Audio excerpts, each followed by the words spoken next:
વિસાવદરની ચૂંટણીમાં માનનીય શક્તિભાઈ પટેલના નેતૃત્વમાં અમે સૌ અહીંયા કાર્યક્રમમાં ઉપસ્થિત રહ્યા. મોટી સંખ્યામાં દલિત વંચિત સમુદાયના લોકો ઉપસ્થિત હતા. બધાનો લોકોનો રિસ્પોન્સ એ નીતિનભાઈ તરફમાં છે. નીતિનભાઈ રાણપુરી અત્યંત આનો સંકલ્પ છે. અડધી રાતનો હકારો છે. વિસાવદરની 108 છે. ઘરનો માણસ છે. ઘરની પીડા સમજે છે. ઘરમાં જ રહેવાનો છે. આવું વિસાવદરની જનતામાંથી શું ગઈકાલ રાતથી અત્યાર સુધીમાં મને મળ્યો છે. ભાઈ નીતિનભાઈને ખૂબ શુભેચ્છાઓ. ભારી મતોથી વિજયી બનશે.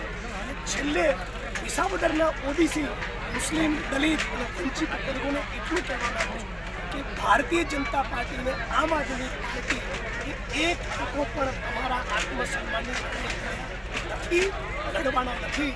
અમે જ તમારા આત્મસન્માનની લડાઈ લડ્યા છીએ અને લડવાના છીએ.